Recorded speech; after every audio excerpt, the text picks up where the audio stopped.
Let me try that again. Good morning. Good morning. Yes. I love energy, and first, before I start talking, I just want to thank Reverend Henry for inviting me here to be a part of this congregation. And I just love when Spirit aligns everything, right? I'm listening to the words of the hymns that are being sung. I'm listening to what's being read. And it's all pointing to the same thing. Even the readings that I did. Everything just seems to be saying the same thing because Spirit comes in alignment when we say yes. And so I'm listening to this, turning away from the din of the day. I'm like, that's part of my talk. So, I'm grateful. My topic today is living to your full potential. And this is really important because all of us are here on time with a purpose, right, in this time and space for a particular thing. Each one of us here has a specific purpose, and often we go through life not really focused or even aware of this. And your purpose has value. And the thing that we always have to remember is that my purpose, your purpose, has value to the entire planet. Because if you are not here, everything would be configured in a different way. So everything that you bring, your beautiful acting when you start your play, is necessary and important for that entire experience and everyone that's present. So all of us get up every day, and our goal, right, is to be our highest and best.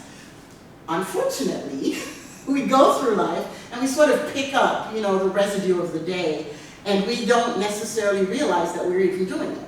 As the reading was saying, sometimes it's not a momentous occasion.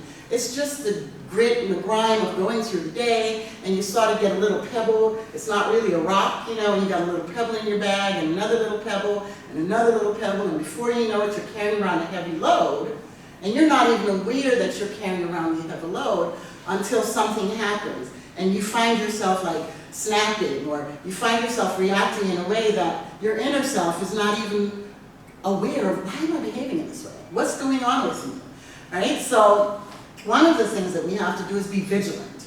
And this is one of my favorite words. We have to be vigilant about how we show up. We have to every day engage in a spiritual practice. We have to every day be aware of the things that we're doing and how we're showing up in our lives. And for me, it's really important that I'm paying attention to everything I'm doing. Yesterday I went to the grocery store. And I did all my groceries, I put my bag in the top basket, I rang everything, I paid, I get to the car, I get my bag on my shoulder, and there's one item left. So I turn around, because it's like, I'm already at the car, I go back in the store, and I pay for it, and I walk up to the same gentleman, and I said, this was in the cart, I didn't pay for it. And the shock on his face, he was like, what? He was so surprised that I turned around, and the item was only $2. And arguably I could have tossed it in my basket, right? And I could have just gone on my merry way. No one would be the wiser except me. And here's what I've learned about the messages and living in a lawful universe. Because we know that, right? We know that we live in a lawful universe. We know that there are laws that govern the universe, such as gravity. For example, I knocked my pan over and it fell, right? It's not just going to float because gravity is what it is. So we know that we're in a lawful universe. We know that what we give, we receive. We know that if we participate in the law of circulation, the more we give, the more we receive, because the law is always increasing upon itself. We know that if we look for ugliness in the world, we'll find it. But if we look for beauty in the world, we'll also find it. Because you get, right? You see what you're looking for with is what you're seeing. And so we know this. The reason I shared the story about the grocery store. There was a time in my life when getting over was a thing, right? It was a gift from the universe. Hey, look at that. But what I've learned is every single signal that you give to the world comes right back to you. So when I knew it wasn't mine, I hadn't paid for it. So it wasn't mine, and if I put it in my cart, what was I doing? I was stealing. But the stealing isn't the part that's important. What I was sending out is a signal to the universe that I don't have enough. I don't have enough to pay for a thing that costs $2, so I'm going to put it in my bag and take it. The moment I do that, the law of prosperity starts to constrict around me. The law of circulation starts to constrict around me. The flow starts to get smaller because I'm taking rather than giving and allowing and paying for. So I'm very careful about how I show up in the world, because this idea of living to my full potential means that I show up in all honesty. It means that every day I strive to be the most honest person I can be. Every day I strive to be truthful. I strive to own my part, and I strive to be the best me that I can be. The best me that I can be cannot take from the universe without actually paying my rightful share or paying for that thing. The best me that I can be cannot be that person that sticks the little thing in my shopping cart, in my bag, and walk away with it as if it was mine. So you don't take, you participate in the flow, and when I participate in the flow, it flows right back to me. That being said, one of the things that's really important about showing up and living to your full potential is always being, again, back to that word vigilant, examining yourself. How am I living at my highest and best? For example, when I go to work, am I showing up as the very best me that I can be at work? Whether I'm a janitor, or a lawyer, or a doctor, or a nurse, am I bringing my highest to this job? Am I present? Have I gotten enough rest? Have I reviewed what I'm supposed to review? Whether I'm fixing a car, whether I am going to be in my school play, have I reviewed my lines? Have I done the things that I'm supposed to do, that I'm bringing my highest and best? Because everything that I put out has a ripple effect. So if I don't focus and bring my highest and best, if you don't focus as a nurse and bring your highest and best, there's a ripple effect that happens in the facility where you work. And there's a ripple effect that happens that affects other people's lives. Bringing me back again to each one of us is necessary and important, and everything that we do has an effect, right? Everything that we do has an effect on everyone around us. And so it's very important that when you are showing up in your life, you bring your best. You have to be vigilant. You have to also recognize that you're not like an isolated individual on a planet by yourself. So things around that others are doing affect us all the time. We go out into the world and we see a lot of things. I mean, you don't even have to go out in the world. Just turn on the TV and watch the news for 10 minutes. And recognize how you feel after 10 minutes of watching the news and hearing what's going on in the world. Feel the shift in your body. Feel the physical effect. Feel the emotional effect that it has on you. So we have to be aware that there's debris that we're picking up along the way, whether it's through media, whether it's because you're on Facebook or Twitter or Instagram or any of those others, what's that, Snapchat, all of those things, whether it's because you're doing these things and you're reading other people's thoughts or ideas and you're picking up on, because right now we're very focused right on what's wrong with the world. There's a lot of focus on what's wrong with the world, not a whole lot on what's right with the world. So if you go out into the world, which we all do, we're picking up this debris. We're also picking up debris from our lives. Each one of us coming into the world, incarnated in a family with a story, and our family story affect how we show up in the world. So we're showing up, right, with our own stuff, our own tender spaces, our own wounds, our own histrionics. We're showing up with all of that, and we've all been through a lot. We've all had major experiences, some of them very painful, some of them very joyous, and we carry all of that. The thing that we have to learn to do now with all of this, because we have it in this big receptacle that is who we are, is how do we go about clearing that up? What are the spiritual practices? Are we taking a moment in the morning when we wake up to be still and to really sort of align ourselves with the awareness that we are one with the power and presence of the Most High Creator.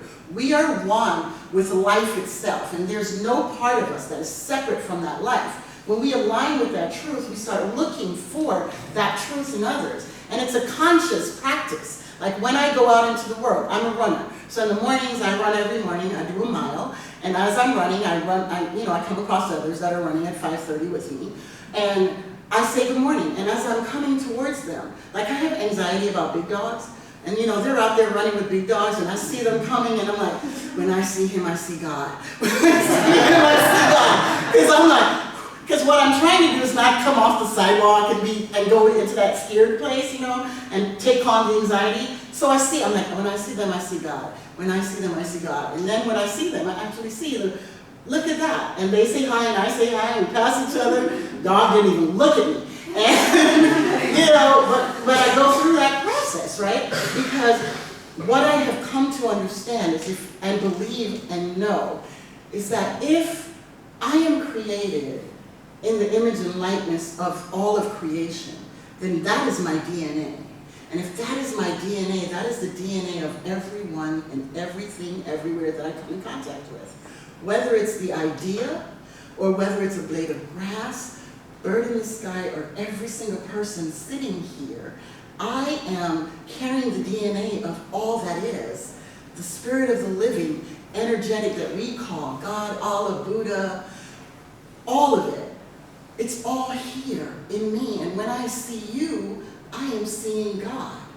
And so when I remind myself that when I see you, I see God. And God and I are both impressed. When I see that and I walk with that, all I see is the power and presence. And it's an active practice. It's not a thing that like I woke up one day and I was like, whoo, I am God. And when I see you, I see God. God and I are impressed, let's go. It's a thing that I had to learn through spiritual practice. It was about getting up every day and coming to the awareness and affirming that I am created in the image and likeness of all creation. And what that means is that so are you. When I say there is no spot, because I tell my kids, when I talk with children, I say there's no spot where God is not. Right? And if there's no spot where God is not, then right where I am, there God is in its fullness. There God is right where you are in its fullness. There's no one that is existing outside of what we call the presence. Right? Because the present, like my teacher would say, can never be absent. If it's a presence, it's always present. It's always there. So everywhere I'm having my living, my beingness, my movement, in and as the very expression of God itself. When I am clear on this, I show up in my highest and best. Now what happens, right, because that sounds all very lofty and wonderful, but what happens, right, in real life, my humanness seeps in, and my judgment, right, my filters, my fear, somebody does something that bumps into one of my tender spaces that hasn't been quite healed yet, and I like launch into anxiety and fear. That's what happens, right? Because we're in the world with our humanness. We are all human expressions of the divine. So we come in with our stories and our journeys, and there's stuff that's happened, right? There are wounds that aren't fully healed, or messages that we may think, you know, we had packed away.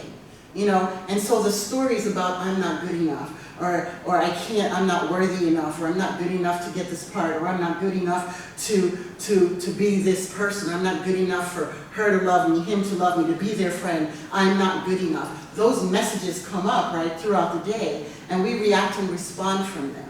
What I'm saying to you, though, is that even though those things are happening in your life, there are spiritual practices that you can take within you and practice and build up your inner self, build up your inner strength, so that when these things happen, you can look within yourself and go, remember who you are, and work on the healing of those things. Just because you're not in the cool kids club, or you're not, you know, at the best table at the lunchroom, or those people at work don't talk to you, or whatever it is that brings up your tender stuff, that brings up some of the things that you have not yet worked through. You have spiritual practices that you can put in place. You can do affirmations. You can remind yourself, there's no spot where God is not. I am in the presence of God. The DNA of all creation is who and what I am. When I see that person, the same person that has just left you out, I see God. They may not remember who they are, but I know who I am. And you know, you just remind yourself every day of who you are. Another thing that we do often is we take ego, right? We take our ego and our arrogance and we say, I'm fine. I don't need this. I don't need to pray. I don't need to do this meditation stuff. It's, you know, I don't need to do any of these spiritual practices that any spiritual community is teaching, whether it's whatever church or congregation or religiosity that you come from, right? We think, I'm fine. I've made it through the world this far. I'm fine. And we hang our hats on low-level happiness. We hang our hats on survival happiness. And I'm telling you, you are not here to survive. You are here to thrive and prosper. You do not have to hang your hat on the way it's always been. You do not have to hang your hat on, as long as my bills are paid and there's food, on my table, and I might have a little bit of money saved somewhere, or maybe that's not your story. But you do not have to hang your hat there and be in old behaviors and be in the old way of being. That is not your full happiness. When you find yourself working hard to maintain a situation, you are not happy. If you find yourself constantly trying to fix it and keep this thing in place and that thing in place and this thing over here in place, constantly, there is no happiness there. What you're doing is you are struggling to keep your status quo, and your status quo is slowly choking the life and the joy out of you. You've got to find a way to tap into the truth of who you are. Become more honest. Become more truthful. Don't take the paper clips from work home. Leave the paper clips at the job. Don't take the Post-its and the pens. Leave them at the job. They are not yours. Don't go into the store and take things that aren't yours. Turn back. Give it back. Look at others. Say hello. Greet people when you see them. Look for the God in everyone. Remind yourself that everywhere you go, you meet the nicest people in the world. Remind yourself that if you just breathe and center yourself, that you are here to be happier than your status quo. You are here to deliver your gift and talent and to live in freedom. To live in freedom, to not always be constantly trying to keep all the balls in the air, trying to keep everything in place. So, it's like that robbing Peter to pay Paul and constantly doing that. That's not happiness. That is a way of showing up that has been sold to us as okay. That's why we have all these, and I won't even get into it, but we have all these other ways of being in the world that keep us constantly indebted to the world around us. We have ways of showing up, old ways of being that we have come to believe is okay because that's what everybody always did in my town, or that's what everybody does in my family. And we keep doing that, right? We keep doing that, and we keep working to maintain the status quo. But you don't have to work so hard. If you have to work, if it becomes work, where it is a struggle, you're not living in joy. You're not living in your highest and best. You're not in your full potential. And your full potential is just showing up at the highest and best. Be honest. Take care of yourself, right? There's the physical, that we have to take care of the physical. What am I putting inside my body? What am I putting inside my mind? What am I reading? How am I nurturing my thought process? Is my whole world about constant negative news? Or am I listening to maybe some music to bring joy into my heart? Am I listening to something that puts a smile on my face? Is my whole social life Facebook or Twitter or Instagram? Do I have friends, like real people that I talk to? Are all of my 1,952 friends on some sort of form of social media? Do I have conversations with my loved ones? Do I sit down and spend time with the people I love and engage in just interacting socially, spending time? Maybe we watch a movie together. Maybe we just hold hands. Maybe we just sit and have something to drink together or share a meal. Am I living my life in its fullest potential? Am I getting up every day off the couch and doing something to take care of my body? Not just what am I putting into it, how am I treating it? Is there exercise going on? Is there movement going on? Am I doing the things that are necessary to unfold my highest and best potential on a physical level? On an emotional level, am I really addressing what's going on with myself? If I'm sad, am I allowing sadness to be there without having it have my whole world cave in around the sadness? If I have joy, am I really experiencing that joy? What is going on with me? Am I taking good care of myself? And you develop a spiritual practice around self-care, around showing up in your highest and best. You develop quiet time. For me, when I get up, I kind of lay in bed first, and I'm always very excited when I open my eyes, because I'm like, yes, I'm still in my body. All right, good to go, right? I always start there, and I'm like, yeah. And then I think, okay, I know when I swing my feet over onto the floor's going to rise up and meet my feet. It's going to be there. And I give thanks, and I stretch my body, my toes, my fingers, and I just stretch, and I give thanks for being here. And my first question is, how can I serve today? Who can I help today? And then I just do the things I do. I go downstairs, I do my juicing, I sit in silence, I do a little journaling, I read something, out of this book I just read. I read something that's feeding my soul before I do anything about Facebook, and I love Facebook. You hear how many times I said it in my talk today. Before I do any of those things, Facebook, Instagram, Twitter, any of those things, I first tend to the garden of my soul. And once I tend to the garden of my soul, I go out and run. And then I can check my email and do all the other things. I prepare, lovingly prepare a meal for my family, make sure everybody has what they need, because they're my family and I love them, and I want to take care of them. So I spend time making sure they have something nutritious, making sure, and I take time in my process. Because the work that I do in the world, the communities that I serve, it's very intense. And I have to be shored up before I go out into the world so that I can bring my highest and best. I have to be shored up. And when I come home in the evenings, there are things that I do at the end of the day or throughout the day to remind me who I am, so I don't get pulled down in the undertow of the energy around me, so that I bring the best energy and I shift the energy as I come into the room. I shift the energy in my space. I bring my highest and best every day. And on the days that I fall short, I remember to keep fresh before me the moments of high resolve. I remember these moments, these things that I say, right, that end up on Facebook and YouTube and all these other places, right? I remember that I have to be my best student. When I am teaching or talking or bringing or allowing something to come through me, that I have to remember who I am. And when I fall short, and I say this to every congregation that I speak or every group, when you fall short of your highest and best, it's okay. Just forgive yourself and remind yourself that you're human.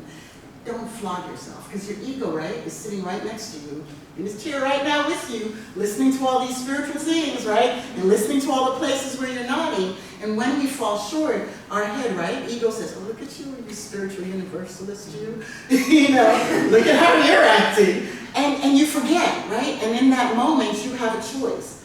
You can say, remember who you are. Come back, it's okay. And be gentle with yourself. Lovingly remind yourself that we all fall short.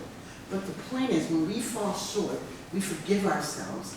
We remind ourselves that we are human. And then you look back into the place where you're falling short and you ask yourself, why did I go there? What am I trying to learn? What is it that I keep going to this place where I fall short? What is the lesson that I'm trying to learn? And you sit with that until you understand what it is you're trying to learn, and then you ask, what do I want? Do I want to live in this place? Or do I want to live in a place where I'm free from the behaviors of trying to keep everything in place so that things don't fall apart and this doesn't happen and that doesn't happen? Do I want to live in this place, or do I want to live in a place of freedom? And then you do the spiritual work, which is not hard, it's not for the faint of heart, let me tell you, but it's not struggle. Spiritual work is never struggle. It's gentle, it's nurturing, it's loving, it's kind. And when you do your spiritual work and you're kind to yourself and you remind yourself it's okay, what you find is that you develop ways of living in your highest and best potential. You develop ways of showing up in your greatest expression of yourself. And then you see real joy, real love, real freedom, because you're not busy trying to keep everything in place to make sure everything works out so that you can remain in the status quo. What you're doing is you're choosing to live in freedom and to really experience life. And the moment you make that choice, you start to experience life and love in a way that you have never, ever done before. So keep fresh before you your moments of high resolve. Remember who you are. And always remember to be gentle and loving and kind to you. Thank you. Peace and blessings.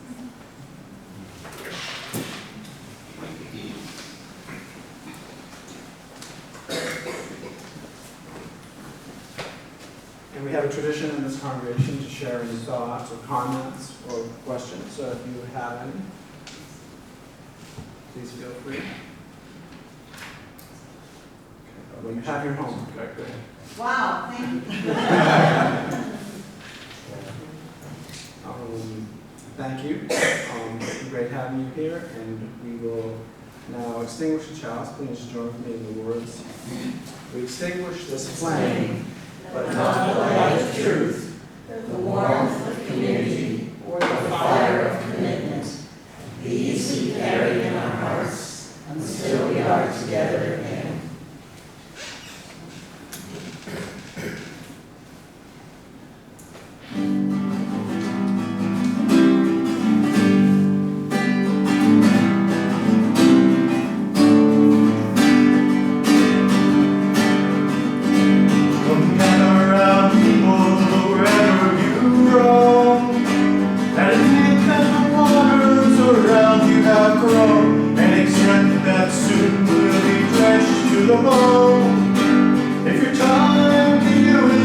saving. And you better start swimming or you'll sink like a stone, 'cause the times, they are a change. Writers and critics prophesy with your pen, and keep your eyes wide, the chance won't come again. Don't speak too soon, for the wheel's still in spin, and there's no telling who that it's naming. For the loser now will be later to win, for the times, they are a change. Come senators, congressmen, please heed the call. Don't stand in the doorway, don't block up the hall, for he who gets hurt will be he who has stalled. There's a battle outside and it's raging. It'll soon shake your windows and rattle your walls, for the times, they are changing. Come mothers and fathers throughout the land, and don't criticize what you can't understand. Your sons and your daughters are beyond